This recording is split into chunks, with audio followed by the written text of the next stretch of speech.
नमस्कार, स्वागत है आप सबका। दिन भर की तमाम बड़ी और अहम खबरों के साथ में हूं कवींद्र। शुरुआत हेडलाइन से। तमिलनाडु में सरकार बनाने के लिए जयललिता का दावा। पिनराई ने दिया अच्युतानंदन को शपथ ग्रहण में आने का न्योता। सोनोवाल का 2 साल में सीमा सील करने का वादा। कामयाबी के लिए सिद्धांतों से नहीं करेंगे समझौता। राजीव गांधी की 25वीं पुण्यतिथि पर सोनिया गांधी का संबोधन। कहा, स्थायी नहीं होती नाकामी। राष्ट्रपति, उपराष्ट्रपति समेत कांग्रेस नेताओं ने दी श्रद्धांजलि। सीबीएसई के 12वीं के नतीजों में फिर चमकी लड़कियां। 99% से ज्यादा अंकों के साथ दिल्ली की सुकृति गुप्ता पहले स्थान पर। नतीजों में तिरुवनंतपुरम रहा अव्वल।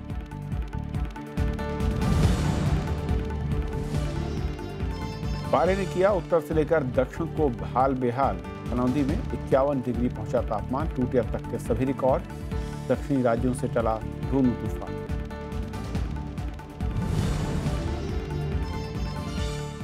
रियो ओलंपिक में नहीं खेल पाएंगी मैरी कॉम। विश्व मुक्केबाजी चैंपियनशिप में जर्मनी की निमानी ने दी शिकस्त। लंदन ओलंपिक में जीता था कांस्य।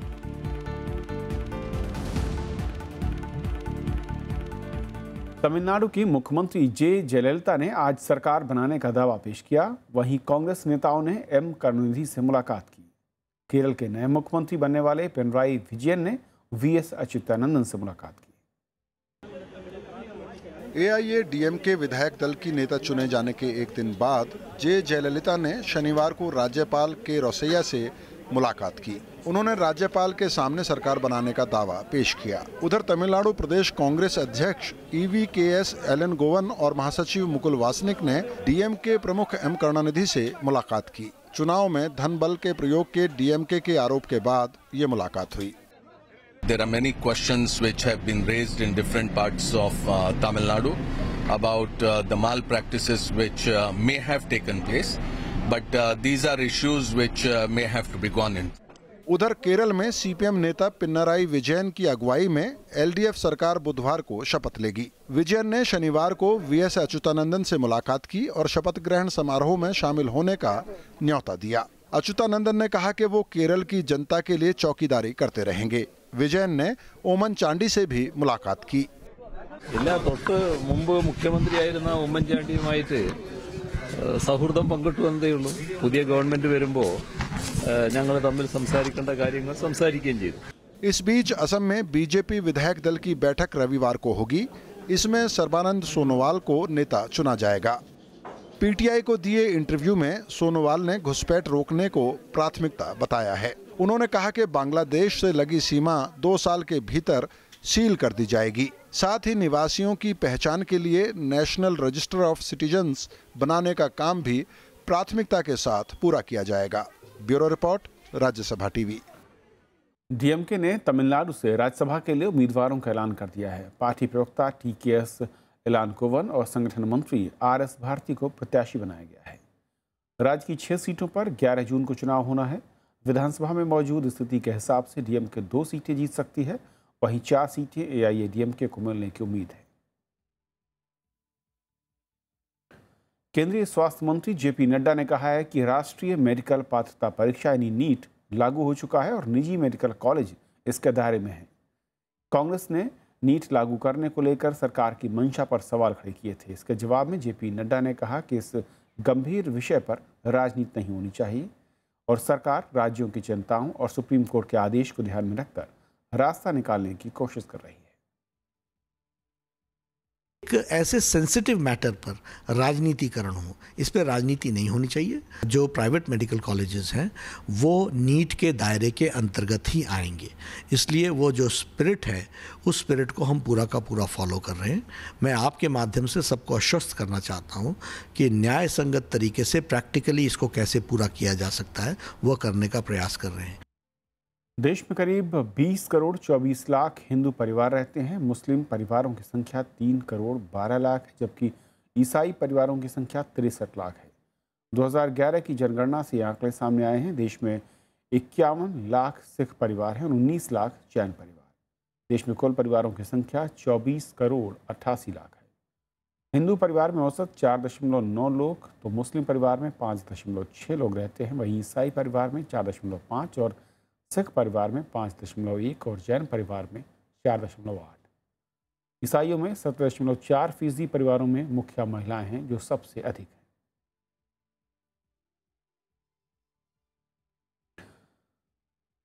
उत्तराखंड के राज्यपाल के पॉल और मुख्यमंत्री हरीश रावत ने आज बीजेपी सांसद तरुण विजय का हालचाल जाना। तरुण विजय पर कल चक्राता के सिल गुरुदेवता मंदिर से निकलते वक्त हमला हुआ था। वो इस मंदिर में कुछ दलित नेताओं के साथ गए थे। बीजेपी सांसद का देहरादून के एक अस्पताल में इलाज चल रहा है और उनकी हालत अब स्थिर है। मुख्यमंत्री ने इसे दुर्भाग्यपूर्ण घटना बताया और कहा कि दोषियों को बख्शा नहीं जाएगा। उधर बीजेपी ने कहा है कि कार्यक्रम के बारे में प्रशासन को जानकारी थी, फिर भी इस तरह की घटना सामने आई। कमिश्नर नरवाल को मैंने वहां भेज दिया है, वो ये जांच करके बताएंगे दोष कहां पर है, और पुलिस और जो प्रशासन दोनों मिल करके जो है कार्रवाई कर रहे हैं। जिला प्रशासन को, प्रदेश सरकार को फिर भी कानून व्यवस्था के पुख्ता इंतजाम करने चाहिए थे। ये कानून व्यवस्था के फेलियर का केस है और निश्चित रूप से बहुत दुर्भाग्यपूर्ण है। सीबीएसई के 12वीं के नतीजों में इस बार भी लड़कियों ने बाजी मारी है। दक्षिणी राज्यों के रिजल्ट सबसे अच्छे रहे हैं। तिरुवनंतपुरम क्षेत्र से सबसे ज्यादा स्टूडेंट्स पास हुए।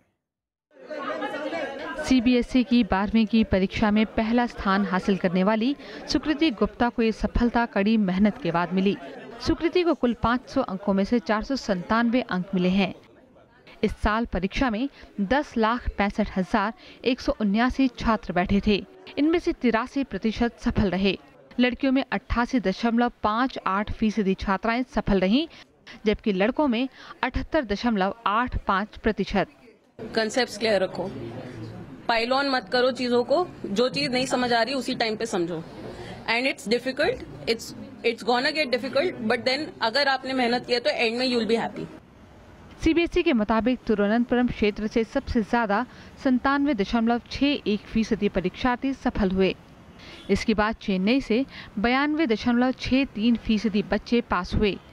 सीबीएसई ने लगातार दूसरे साल एक ही दिन सारे नतीजे घोषित किए हैं।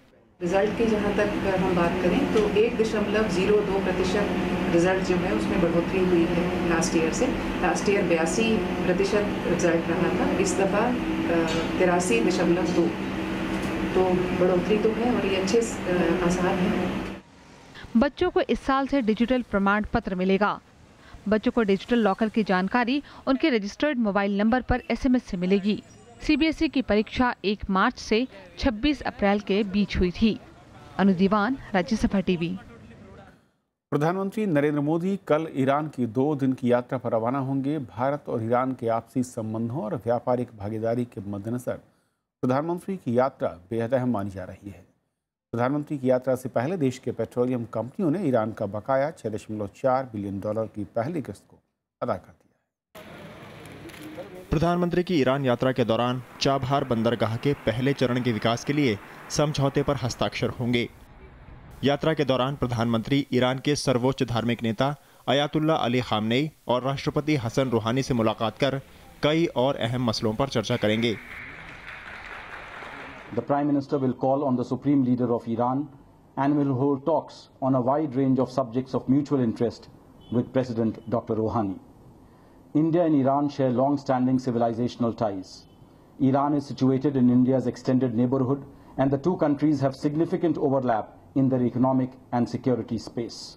इस यात्रा के दौरान प्रधानमंत्री का मुख्य जोर आपसी संपर्क और बुनियादी ढांचे में सुधार पर होगा। वहीं ईरान के साथ ऊर्जा भागीदारी, द्विपक्षीय संबंधों को और बेहतर बनाने, क्षेत्रीय शांति और स्थिरता को बढ़ावा देने पर भी खासा ध्यान होगा। We'll seek to build on these commonalities by focusing on specific cooperation in regional connectivity and infrastructure, developing energy partnership, boosting bilateral trade, facilitating people-to-people interaction in various spheres, and promoting peace and stability in the region. Iran में स्थित Chabahar से भारत के लिए अफगानिस्तान का एक रास्ता मिलेगा, जिसमें पाकिस्तान से होकर जाने की जरूरत नहीं होगी। दोनों देशों ने 2003 में चाबहार के विकास पर सहमति जताई थी। ये बंदरगाह पाकिस्तान ईरान सीमा के करीब है। ईरान से पश्चिमी देशों के प्रतिबंधों के हटने के बाद हो रही प्रधानमंत्री की इस यात्रा पर दुनिया भर की नजरें हैं। कुर्बान अली, तेहरान, राज्यसभा टीवी। ओडिशा के मुख्यमंत्री नवीन पटनायक ने आज प्रधानमंत्री नरेंद्र मोदी से मुलाकात की और भीषण सूखे की मार झेल रहे ओडिशा को केंद्रीय मदद देने की मांग की। केंद्र सरकार ने अभी तक सूखा राहत के लिए ओडिशा को 600 करोड़ रुपए की राशि दी है। प्रधानमंत्री ने सूखा पीड़ित राज्यों के मुख्यमंत्रियों से मुलाकात कर हालात की समीक्षा की और देश के 13 राज्य इस वक्त भीषण सूखे की चपेट में हैं। इस बीच केंद्र सरकार ने साफ किया है कि सुप्रीम कोर्ट के आदेश को देखते हुए महाराष्ट्र, कर्नाटक और मध्य प्रदेश को अतिरिक्त खाद्यान्न मुहैया कराया गया है और दूसरे राज्यों को भी उनकी ज़रूरत के हिसाब से मदद दी जा रही है।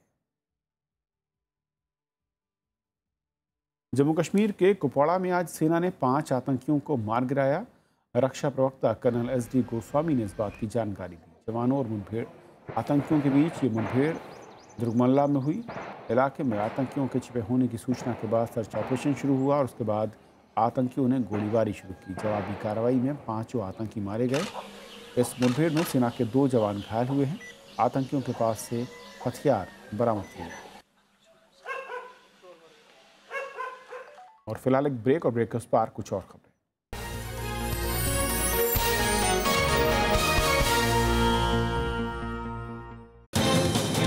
आज हमारे साथ हैं केंद्रीय मंत्री रामविलास पासवान जी। करप्शन एक बड़ा मुद्दा था, लीकेज 2 साल के बाद कहां पर पाते हैं आप? 2 साल के बाद हमारे यहाँ करप्शन कभी समाप्त हो गया है। हर राज्य सरकार के ऊपर में दबाव डाल रहे हैं कि आप भी अपने डायरेक्ट कैश जो है ट्रांसफर की हमारी योजना है उसको लागू करो। उपभोक्ताओं को लगता है कि शायद अब सरकार उनकी सुध ले रही है। जो मिलावट के प्रति जो है सरकार बहुत ही गंभीर है। इस मामले में गड़बड़ी बर्दाश्त नहीं की जाएगी। देखिए तरकश शनिवार रात 8:30 बजे।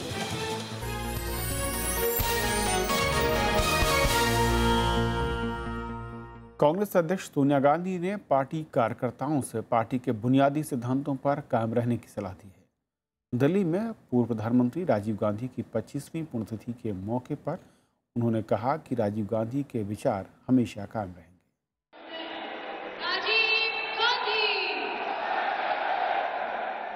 पूर्व प्रधानमंत्री राजीव गांधी की पुण्यतिथि पर हुए कार्यक्रम में उन्हें याद करते हुए कांग्रेस अध्यक्ष सोनिया गांधी भावुक हो गईं। उन्होंने कहा कि राजीव जी को नफरत की राजनीति ने छीन लिया, लेकिन उनके विचार हमेशा कायम रहेंगे। नफरत और आतंक का कारोबार चलाने वाली ताकतों ने राजीव जी को हमसे जरूर छीन लिया, लेकिन उनके विचारों और सिद्धांतों को ये ताकतें हमसे कभी नहीं सकती। सोनिया गांधी ने कहा कि देश के विकास में राजीव गांधी के योगदान को भुलाया नहीं जा सकता। उन्होंने पार्टी नेताओं और कार्यकर्ताओं को विचारधारा से समझौता न करने की सलाह दी।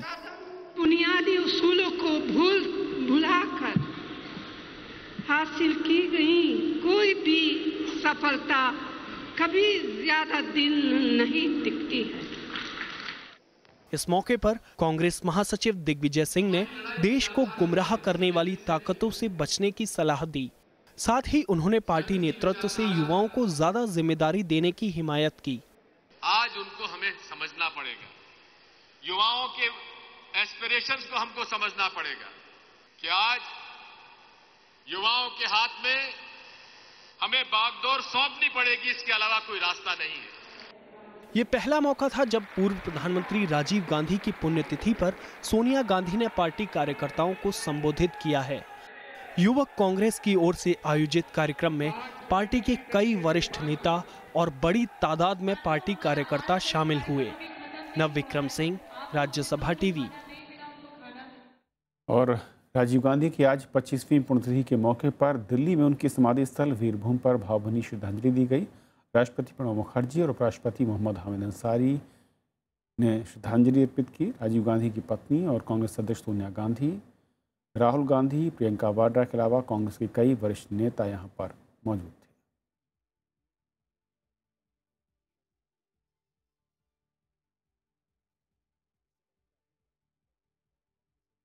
दिल्ली समेत उत्तर भारत के कई इलाकों में जानलेवा गर्मी पड़ रही है। राजस्थान में गर्मी ने सभी रिकॉर्ड तोड़ दिए हैं।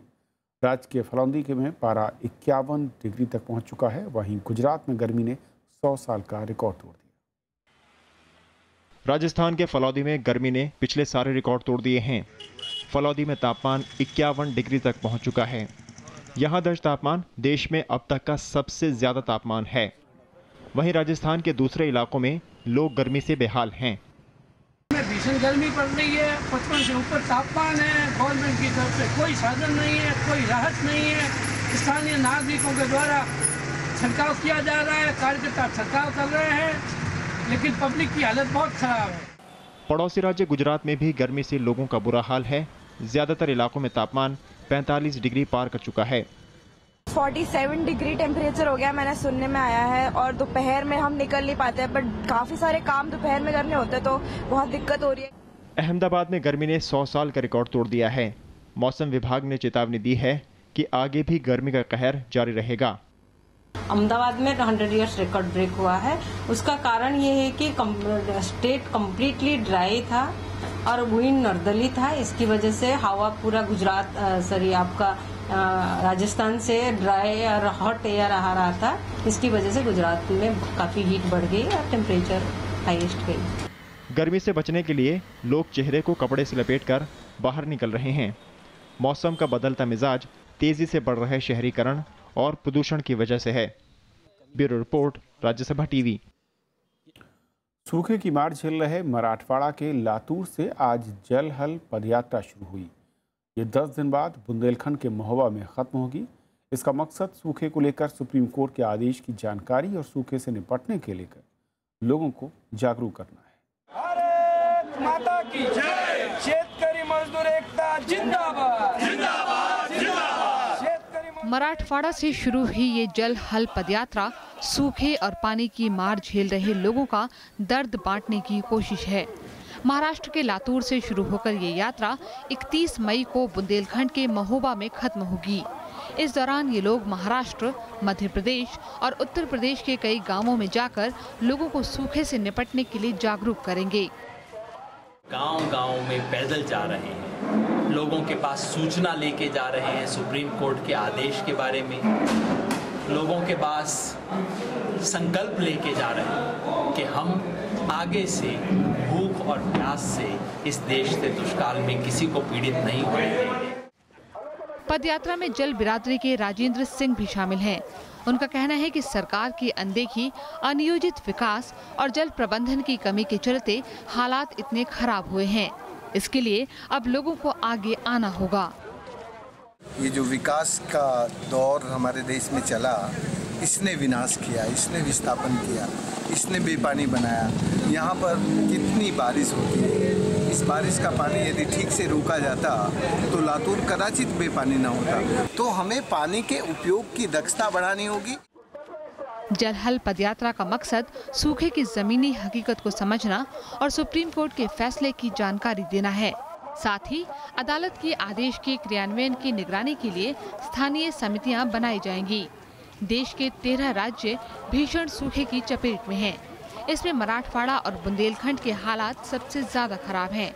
लातूर में तो ट्रेन के जरिए पानी पहुंचाया जा रहा है। कोई प्यासा और भूखा न होगा, अब और सूखा न होगा। Bureau report, Rajya Sabha TV. Roanu तूफान दक्षिण राज्यों से होता हुआ अब बांग्लादेश की तरफ बढ़ गया है। तूफान ने बांग्लादेश में भारी तबाही मचाई है। अब तक 15 लोगों की मौत हो चुकी है, जबकि लाखों लोग पलायन को मजबूर हैं। देश में रोनू तूफान का खतरा टल गया है। तूफान अब बांग्लादेश की तरफ बढ़ गया है। तूफान का केंद्र पारादीप तट से 160 किलोमीटर पूर्व और उत्तर पूर्व दिशा में है। तूफान की वजह से अगले 24 घंटों में ओडिशा और आंध्र प्रदेश के तटीय इलाकों में भारी बारिश होने की आशंका है। तटीय इलाकों में हो रही भारी बारिश से जनजीवन पर खासा असर पड़ा है। तूफान से 4.25 लाख से ज्यादा लोग पीड़ित हुए हैं। मछुआरों को समुद्र में नहीं जाने की चेतावनी भी जारी की गई है। Likely to experience this weather like heavy rains and strong wind for another 24 hours. After 24 hours, it is very close to the Bangladesh coast. It is moving away our coast. Now the effect is gradually in a decreasing trend. From tomorrow, we can expect only heavy rains only particularly north coastal Andhra Pradesh only. तूफान ने बांग्लादेश में भी भारी तबाही मचाई है। तेज हवाओं और भारी बारिश की वजह से जगह जगह पेड़ उखड़ गए हैं, मकान ढह गए हैं। वहीं एहतियात के तौर पर कई बंदरगाह बंद कर दिए गए हैं। नुकसान की आशंका को देखते हुए देश के निचले तटीय इलाकों से करीब 20 लाख से ज्यादा लोगों को सुरक्षित स्थानों पर पहुंचाया जा रहा है। Bureau report, Rajya Sabha TV. Sri Lanka में भारी बारिश के बाद आई बाढ़ और भूस्खलन से मरने वालों की संख्या बढ़कर 71 हो गई है, जबकि अब भी 125 से ज़्यादा लोग लापता हैं। इस बीच भारत समेत दुनिया भर से वहां पर राहत सामग्रियों के पहुंचने का सिलसिला भी जारी है। श्रीलंका में बाढ़ और भूस्खलन के बाद अब राहत का काम जोरों पर है। भारत समेत दुनिया भर से राहत सामान का पहुंचना जारी है। श्रीलंका के बाढ़ पीड़ितों की मदद के लिए भारतीय नौसेना के 2 जहाज वहां पहुंच चुके हैं। INS सतलज और सुनैना अपने साथ दवाइयां, कंबल, खाने पीने का सामान के अलावा ज़रूरत की दूसरी चीज़ों को लेकर पहुंच चुके हैं। Load that we are carrying from here is mainly medicines, water purifiers and disease set and all. The rest of the load that we'll be picking up from Chennai is mainly the tentage, basically, which will be used by those people who are recovered from the flooded area. Sri Lanka में Japan, Australia समेत दूसरे देशों से भी मदद पहुंच रही है। वहीं अब तक लापता 127 लोगों की तलाश जारी है। श्रीलंका में भारी बारिश और उसके बाद आई बाढ़ की वजह से 22 जिलों के 3 लाख से ज़्यादा लोग पलायन को मजबूर हैं। राष्ट्रपति मैत्रीपाला सिरिसेना ने लोगों को मदद के लिए आगे आने को कहा है। Bureau report, Rajya Sabha TV. दुनिया के 7 धनी देशों यानी G7 के समूह ने कर चोरी रोकने के लिए मिलकर काम करने की बात कही है। पनामा पेपर लीक में बड़े पैमाने पर कर चोरी का खुलासा होने के बाद ये बात कही गई है। जापान के सिंदाई में इन देशों के वित्त मंत्रियों की बैठक हुई, जिसमें वैश्विक अर्थव्यवस्था में मंदी को लेकर चिंता जाहिर की गई। तय हुआ कि सभी देश स्थानीय ज़रूरतों के हिसाब से मौद्रिक, वित्तीय और ढांचागत सुधार करेंगे। इन देशों ने मुद्रा की कीमत में हस्तक्षेप के खिलाफ चेतावनी दी। समूह ने आतंकियों के वित्तीय ढांचे को भी खत्म करने की प्रतिबद्धता जाहिर की। 5 बार की विश्व champion MC Mary Kom Rio Olympic के लिए क्वालिफाई नहीं कर सकी हैं। कजाकिस्तान के अस्ताना में चल रही विश्व महिला मुक्केबाजी चैंपियनशिप के दूसरे दौर में उन्हें हार का मुंह देखना पड़ा। जर्मनी की अजीज निमामी ने उन्हें मात दी है। अपने पहले मैच में मैरी कॉम ने स्वीडन की जूलियाना स्टोरड्रोम को मात दी। मैरी कॉम ने पिछली बार लंदन ओलंपिक में कांस्य पदक हासिल किया था।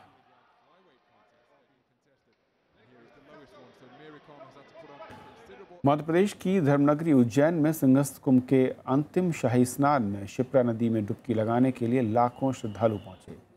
शाही स्नान तड़के 3 बजे शुरू हुआ और ये क्रम तब तक चला जब तक कि सभी अखाड़ों ने स्नान न कर लिया। तीसरे शाही स्नान में सुरक्षा के पुख्ता इंतजाम किए गए थे।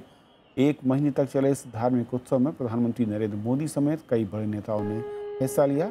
साथ ही श्रीलंका के राष्ट्रपति मैत्रीपाला सिरिसेना भी इस बार कुंभ में शामिल हुए।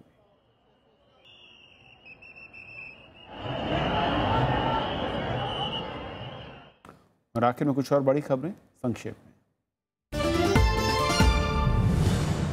जम्मू कश्मीर की अनंतनाग विधानसभा सीट पर 19 जून को उपचुनाव होगा। चुनाव आयोग 25 मई को अधिसूचना जारी करेगा। अनंतनाग सीट जनवरी में पूर्व मुख्यमंत्री मुफ्ती मोहम्मद सईद के निधन के बाद खाली हुई।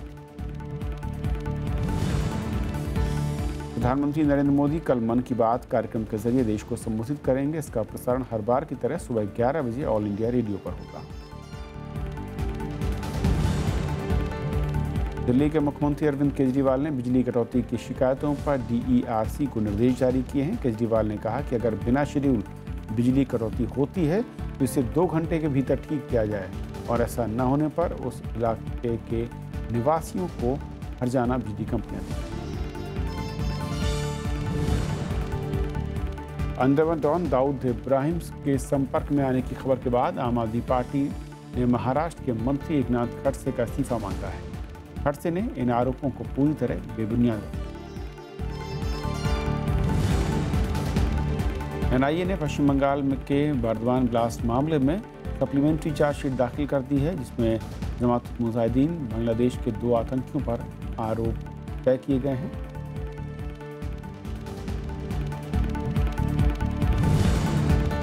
हिमाचल प्रदेश के थियोंग में हुए बस हादसे में 11 लोगों की मौत हो गई, जबकि 20 लोग घायल हुए हैं। हादसा सरकारी बस के एक गहरे गड्ढे में गिरने से हुआ। भारत दौरे पर आए एप्पल के सीईओ टिम कुक ने प्रधानमंत्री नरेंद्र मोदी से मुलाकात की। इस दौरान उन्होंने नरेंद्र मोदी मोबाइल ऐप का एक नया वर्जन लॉन्च किया। प्रधानमंत्री ने ऐप लॉन्च करने के लिए कुक को ट्विटर पर धन्यवाद दिया। अध्यक्ष चुनने के लिए कल बीसीसीआई की बैठक होगी, जिसमें अनुराग ठाकुर का अध्यक्ष बनना तय माना जा रहा है। ठाकुर इस वक्त बीसीसीआई के सचिव हैं। चीन में भारी बारिश और बाढ़ से शनिवार को 8 लोगों की मौत हो गई, जबकि 4 लोग लापता हैं। बारिश से 5 लाख से ज्यादा लोगों पर असर पड़ा है। रिकॉर्ड तोड़ बारिश के मद्देनजर चीन में ब्लू अलर्ट जारी किया गया। इजिप्ट एयर के विमान में हादसे से पहले केबिन में धुएं के अलर्ट जारी किए गए थे। विमान का मलबा मिलने के बाद भी नई जानकारी सामने आई है। कल पूर्वी भूमध्य सागर से गुरुवार लापता इजिप्ट एयर के विमान का मलबा मिला था। तो खबरों के आज के सफर में इतना ही। नमस्कार।